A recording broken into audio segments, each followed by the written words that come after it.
നടിയെ ആക്രമിച്ച കേസിലെ രണ്ടാം പ്രതി മാർട്ടിന്റെ അതിജീവിതയെ അധിക്ഷേപിച്ചുകൊണ്ടുള്ള വീഡിയോ പ്രചരിപ്പിച്ച 3 പേർ അറസ്റ്റിൽ. തൃശൂർ സിറ്റി പോലീസാണ് പ്രതികളെ അറസ്റ്റ് ചെയ്തത്. തൃശൂർ, എറണാകുളം, ആലപ്പുഴ സ്വദേശികളാണ് അറസ്റ്റിലായത്. അതിജീവിതയെ അപകീർത്തിപ്പെടുത്തുന്ന വീഡിയോയാണ് രണ്ടാം പ്രതി മാർട്ടിൻ പുറത്തുവിട്ടത്. ജാമ്യമില്ലാ വകുപ്പ് പ്രകാരമാണ് 3 പ്രതികൾക്കെതിരെ കേസെടുത്തത്. 200-ലേറെ സൈറ്റുകളിൽ പങ്കുവച്ചിട്ടുണ്ടെന്നാണ് കണ്ടെത്തൽ. Video share ചെയ്തവർക്കെതിരെയും കേസെടുക്കും. 100ഓളം സമൂഹമാധ്യമ അക്കൗണ്ടുകളിൽ നിന്നും വീഡിയോ മാറ്റണമെന്ന് പോലീസ് മുന്നറിയിപ്പ് നൽകിയിരുന്നു.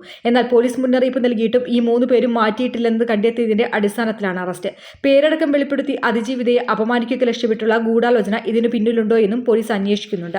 News desk media vision. എൻ്റെ ഫസ്റ്റ് ഡെലിവറി ഇവിടെ തന്നെയായിരുന്നു, നിസാർ ഹോസ്പിറ്റലിൽ തന്നെയായിരുന്നു. അതൊരു 6 വർഷം മുന്നേ. അപ്പോൾ അത് സാധാരണ ഒരു നോർമൽ ഡെലിവറി ആയിരുന്നു. പക്ഷെ അതിന് സാധാരണ പെയിൻ അത്ര സഹിക്കണ ആളല്ല. അപ്പോൾ അത് കാരണം ഭയങ്കര ബുദ്ധിമുട്ടായിരുന്നു എനിക്ക് ഫസ്റ്റ് ഡെലിവറി. സെക്കൻഡ് പ്രഗ്നൻ്റ് ആയപ്പോൾ ഞാൻ വിചാരിച്ചിരുന്ന എപ്പിഡ്യൂറൽ ഒരു നല്ലൊരു ചോയ്സ് ആയിരിക്കും. അപ്പോഴാണ് ഞാൻ അറിഞ്ഞത് നിസാർ ഹോസ്പിറ്റലിൽ എപ്പിഡ്യൂറലുള്ളൊരു കാര്യം. അപ്പോൾ പിന്നെ ഞാനും ഹസ്ബൻഡും കൂടി അങ്ങനെ തീരുമാനമെടുത്തു. ഞാൻ എടുത്ത തീരുമാനം വളരെ കറക്റ്റായിരുന്നു എന്ന് എനിക്ക് പിന്നെ എൻ്റെ ഡെലിവറി കഴിഞ്ഞപ്പോൾ തോന്നി. കാരണം ഞാനൊന്നും അറിഞ്ഞില്ല. ആദ്യത്തെ എൻ്റെ ഡെലിവറി ഞാൻ ഒരുപാട് പെയിന് സഹിച്ചിരുന്നു. പക്ഷെ ഇപ്പോഴത്തെ എൻ്റെ ഡെലിവറി ഞാൻ ഒന്നും അറിഞ്ഞിട്ടുണ്ടായിരുന്നില്ല.